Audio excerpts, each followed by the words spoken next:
McMullen and McDonald, joined by Mike Gill. Is that the back porch? What are we looking at in the shot, Mikey Gill? Yeah, I'm outside on the porch today. I'm enjoying the cool nice, breeze. Cool day. Yeah, nice cool day. Yeah, it's nice out. Yeah. Very nice. We appreciate, as always, when you jump in with us on Wednesdays.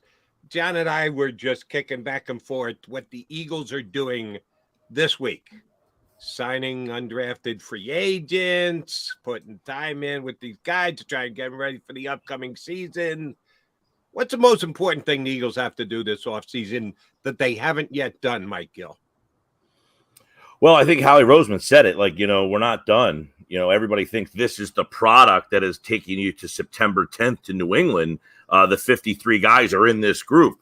I would imagine that's not the case. So he's probably still trying to find some depth and maybe even a player or two to add to the competition for starting spots. I would think linebacker, if there's somebody there that gets, released between now and the start of the season, they'll have their eye on that. I would think that corner, if there's a veteran player, they still would like to find maybe a veteran corner to be kind of that third guy on the outside. I talked about this the other day on my show.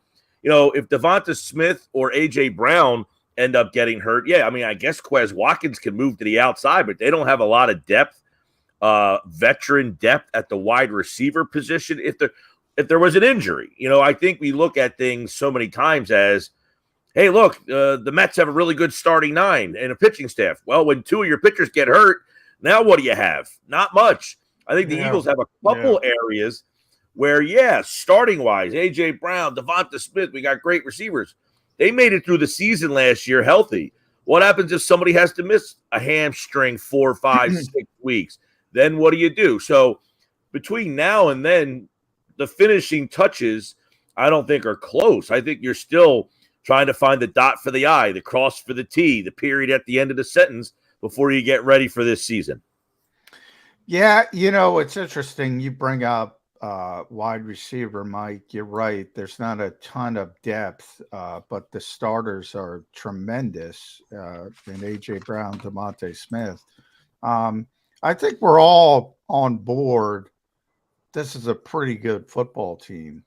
But Jody and I just went back and forth. He's got him, worrying about San Francisco, Dallas, Kansas City. What's the floor of this team? Like how it's one of those years and a bunch of stuff goes wrong. What's the floor? How bad could this team possibly be? It's funny you asked that question because in 2004, they went to the Super Bowl. You have McNabb and Owens, and that team had been close. They finally got to a Super Bowl. They lose. Well, then the next year, the floor was disaster. They had injuries all over the place. You had a sideshow with Terrell Owens. I don't know. Is there a player on this team that he left? CJ. He left, right. But is there a player on this team that the success gets to them and they think they're more valuable and they start a problem? I don't know that happens, but the floor is always as far as the injuries go. What injuries occur? You always say you can't legislate injuries. This is a team that was healthy all season long last year, pretty much across the board. Yeah, the quarterback missed 2. But I look at in years where this team has struggled, they had high expectations generally. Their struggles have been a surprise, but what happened in those years, generally, in many of the years that I remember that I can recollect, they had multiple offensive line injuries that had crippled them in many of the years. Andy's one year, they had like 4 offensive linemen get hurt. The year that Doug had, his last year, they had a bunch of offensive linemen get hurt. They ended up winning 4 games.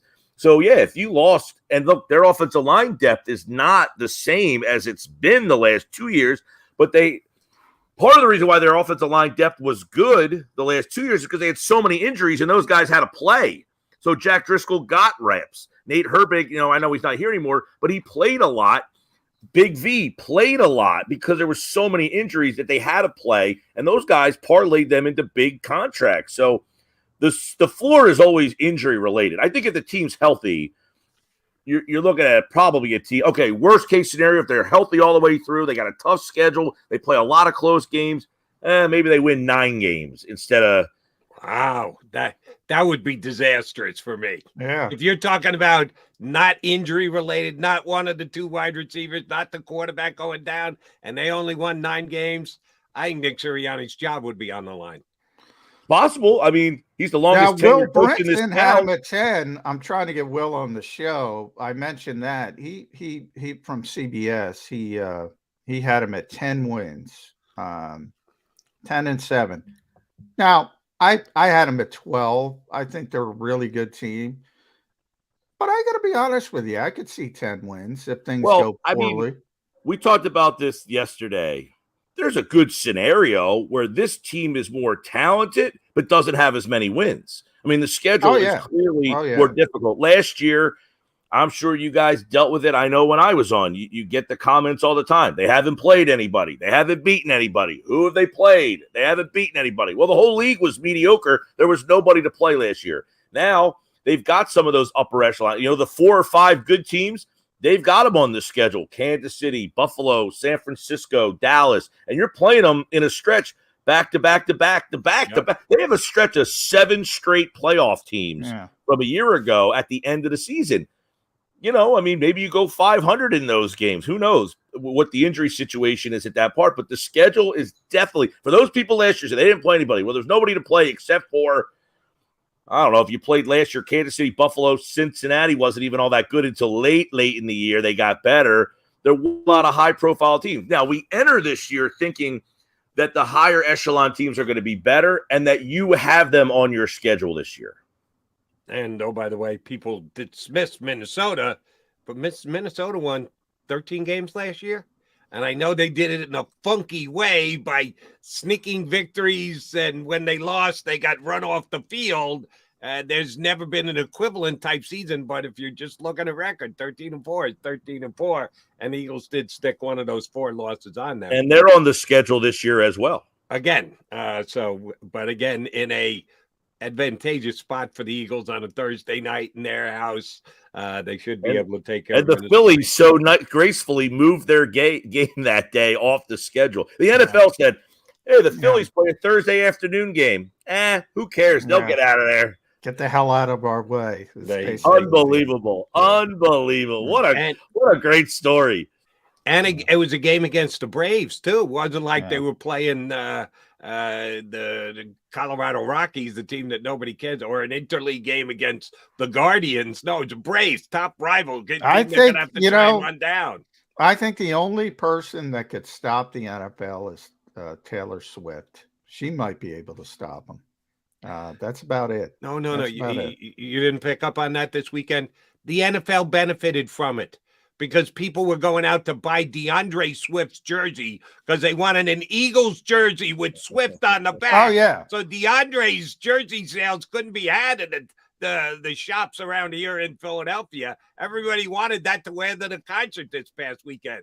Taylor Swift benefits the Eagles, benefits the NFL, not competes with the NFL. It's unbelievable. It's unbelievable.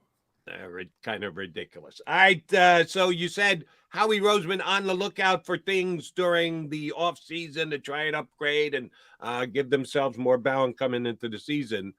What are the coaches doing? You took it from a front office perspective. What do you think the coaches are doing? It. John and I were just talking about it. How are they getting ready for the 17-game grind? Well, I would imagine, it's. I heard John right before I came on, and this whole badge of courage that you hang out in the NovaCare Center from 5:00 in the morning till midnight, and you're ordering pizza.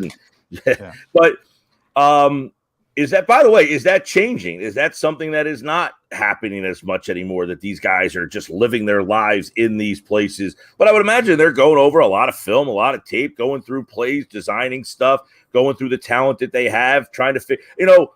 Coaches that I've been around at every level, high school, they just sit in a room and throw 100 scenarios at each other, right? What do you think of this guy? Well, if we did this and he could do that, then we're in. But if he can't do that, then maybe the other guy. There's probably just a ton. You would love to write a story about what happens at this time of the year with coaches. How many hype? They say, "Oh, I don't like to play the hypothetical game." No, that's all you do all offseason is play the hypothetical game. What's my depth chart going to look like? What if this guy can actually play? I see this guy on tape looks really good.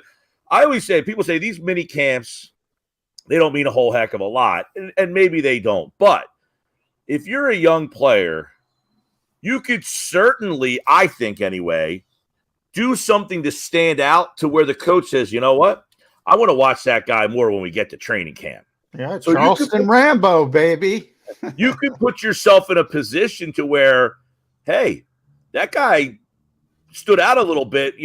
I'd like to see him when the action's real, when the lights come, when the veterans are here, and see what he can do when we have the pads on. So, there's just a lot of hypotheticals, I would imagine, going on, a lot of film stuff, but nothing that I think we're going to be talking about in November of, what the heck were they doing back on May 17th? How could they not have figured that out? Yeah. Today. Did you read the Eric Spoelstra story? That Eric Spoelstra story I did. About how he lost. By the way, Eric Spoelstra never ages, man. That guy never ages. Yeah. But the story for the people watching, he lost the finals with LeBron and Wade and Bosh to the series to Dallas. And he said that whole offseason, he just ripped up the playbook and sat there and figured out, because he said he had no adjustment. He didn't know what to do. So he basically worked on a whole new offense and a whole new scheme of things to do, on how to use their big men differently, because the way that Dallas used Nowitzki, it was something that they hadn't really seen a whole heck of a lot at that time.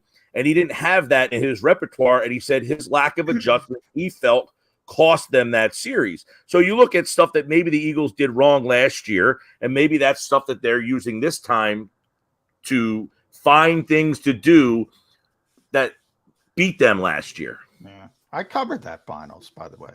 That was, Dirk was tremendous. But today's a bit of a groundhog day for the Eagles, and they're going to make some veteran players available for the first time in the spring.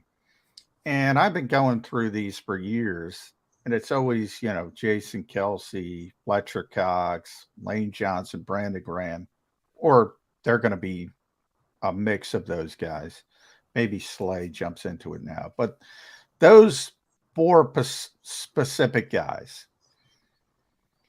I was thinking about this today, because I'm like, I've been talking to these guys forever. It's kind of boring by this point, to be honest, but boring in a good way. Very few teams have that. In baseball, the Yankees called it their core four. This is the core four of the Eagles. I think that group enables them to take chances like they took with Jalen Carter, and other teams can't. How important is it to have that foundation? And Ryan Poles was talking about it on a Chicago station. He was basically, I can't take the kid. They can take the kid. I can't take the kid. Yeah. Well, we talked about this, I had somebody from Vegas on, and he said they would love to take Jalen Carter, but they've been burned so many times with the Ruggs thing and other guys getting in trouble off the field.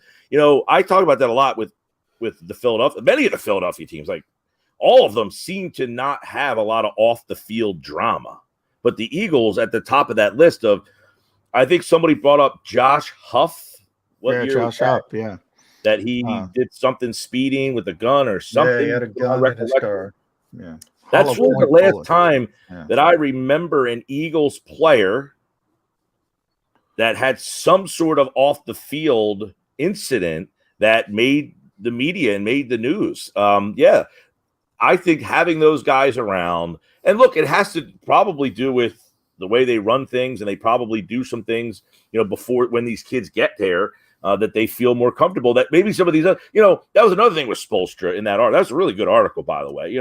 These guys doing stuff, and that he basically challenges them and holds them accountable. He's not afraid of confrontation. They said, man, that's one of his best attributes, is that he likes confrontation. He wants the confrontation because he feels like the confrontation starts dialogue and communication to bring things together. A lot of teams and guys don't want to have that tough conversation with somebody, especially a young kid who thinks he's a star and, wants to, look what's going on with John Morant down in Memphis. I'm sure they had a conversation with him, and he just went in one ear and right out the other. So every organization runs things differently, but I think you have to go off of what we hear and see with the Eagles, that they have a formula that seems to be working. Because, again, the only guy I can remember is Josh Huff. Is there somebody else I'm forgetting? Well, they had the strip club incident after minicamp with Nelson Aguilar. They had Daryl Worley got arrested outside the NovaCare complex, but they cut him that day. There's been a few, but not many compared to other teams. And you can't keep a watch on guys 24/7. That's why I bring up the foundation of that leadership in that locker room. I think it's really underrated. I really do. Yeah. I would agree with John because, and I know I'm going apples and oranges a little bit here, but depending on who you believe and what you hear, James Harden helped to get Doc Rivers run out of town yesterday because he wasn't a fan of Doc, because Doc wasn't afraid to have a hard conversation with him, and his continued trips to Vegas and his practice habits and the like. Where was TJ Tucker? They brought him in here to be that guy, didn't they? To be the guy who wasn't going to be afraid to talk to his teammates. Shoot, I remember TJ Tucker screaming at Embiid when he was on the foul line during the Celtics series. For 10 seconds. Yeah, he did it. Going at him. Somehow he got past James Harden that he didn't tell James, hey, the coach is the coach. You got to listen to him. Don't be copping an attitude. Well, that's what I always talk about with the coaches. You know, people love like the Kenny Atkinsons and like Nick Nurse won the title with Kawhi. Well, then after Kawhi, they were just kind of an average team, and he grinds on these players. But it's a lot easier to coach tough when you don't have a superstar.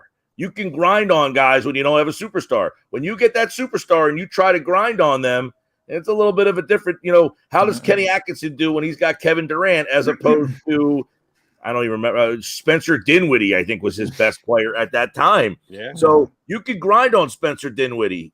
You can't grind on Kevin Durant. So those type of hard-nosed coaches, they get the most out of their rosters when they don't have the player on the roster. When they have that player on the roster, and we were talking about this yesterday with Sirianni. He's the longest tenured coach in the city now, by the way, Nick Sirianni. It's amazing.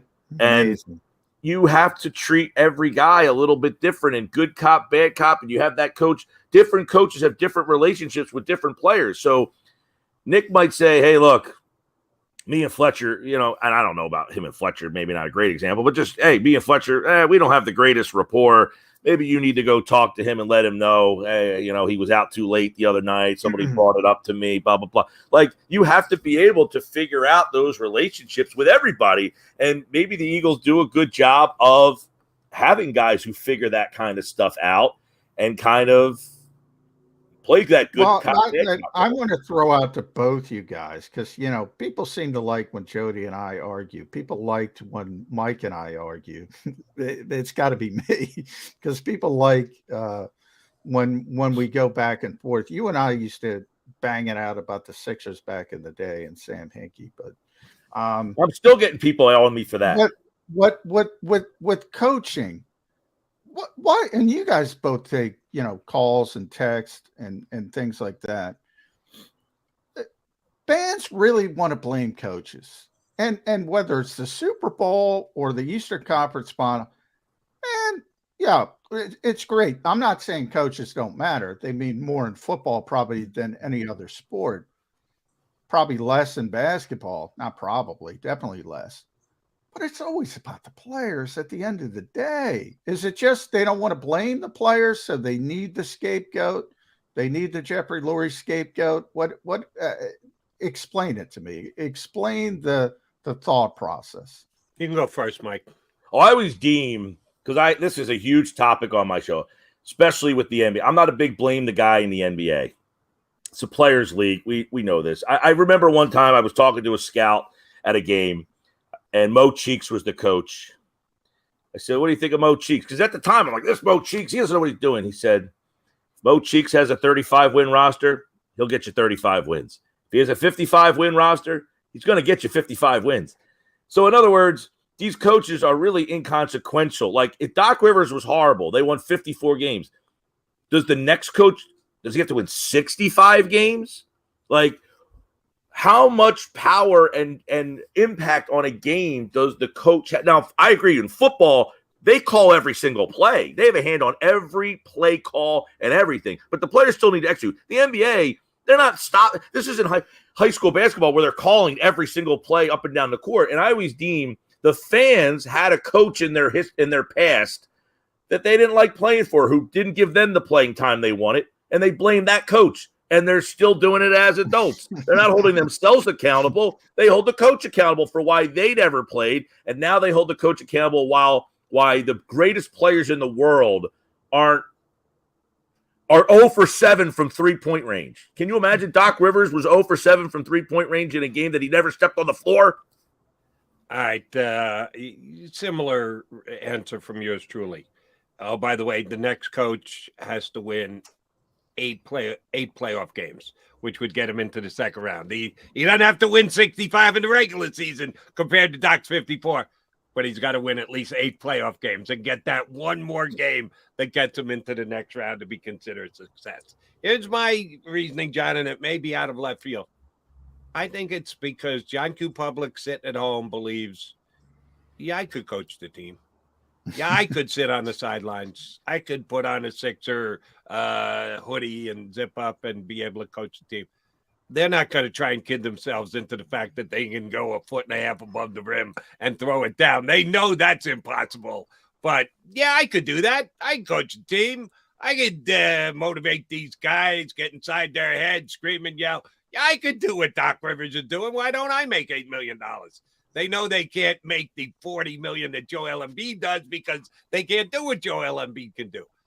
That's the way I've always thought about it. 30 years of talking to fans. No, Jody, there are many people out there who believe that they know more about said sport than the coach does. Right. They didn't make the sacrifice of going down the road to become a coach. But if I did, I would have been a better coach than Doc Rivers. Exactly. Believe me, there's a lot of people out there that could GM better than Howie Roseman, that could make better decisions than Dave Dombrowski. They would be smarter than. And look, we do it for a living. The coach has to do this. Like, we know what the coach has to do. It's our opinion, and it is what it is. But in basketball of all the sports, look, baseball. The other day, I got into the guy on Twitter. I said, look. These people with the Bailey Falter, like, I get it. He stinks. But if you're complaining about Bailey Falter, you're misguided in where your anger is with this team right now. Because if Bailey Falter gets replaced, you're going to bitch and moan about the next guy they bring in. You know why? Bailey Falter's only there because the next guy's worse. So they know that Falter stinks, but at least they know, hey, he can get me 5 innings. And let me say this, Mike. You're mentioning, look, fans generally have no problem getting on bad players, right? No problem. I mean, I don't even want to say bad, average, below average. If you're a professional athlete, you're probably pretty good at that sport. When you have an MVP playing like Joel Embiid did, there's this hesitancy. And we went through it for years with Ben Simmons, where, no, he's an all-star. He's an all-star. He stinks in big situations. We all saw it for years that so many fans wouldn't give it up until the very end.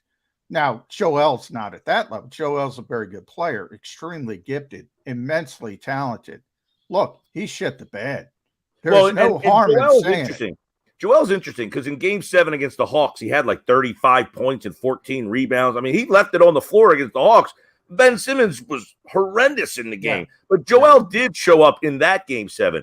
So why didn't he play well in this Game 7? I don't know.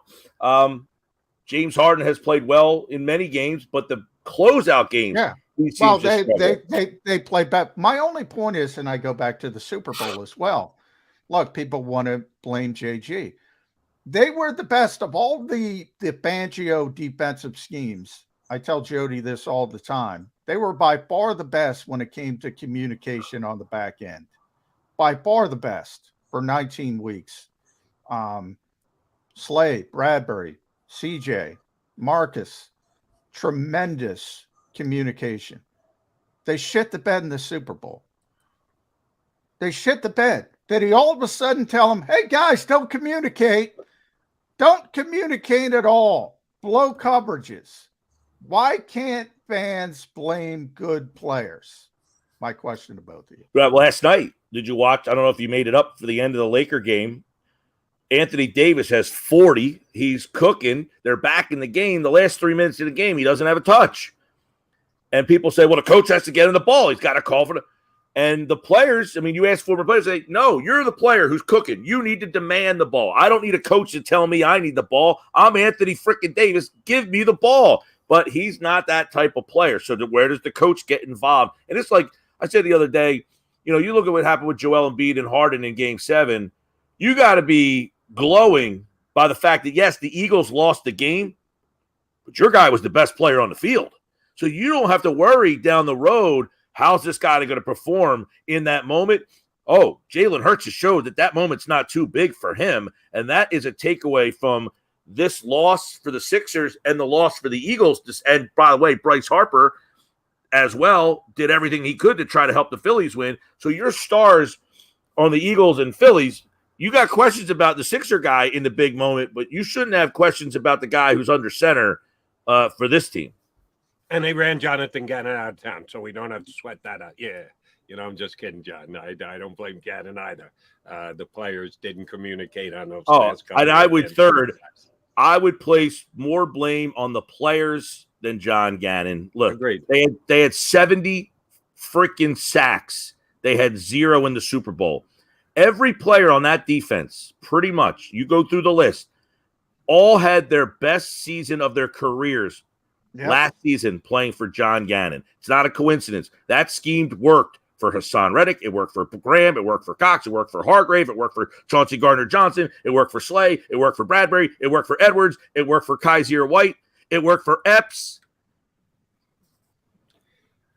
But they had some breakdowns on the last game of the year, and they gave up a couple of walk-in touchdowns, which was kind of painful pills to swallow.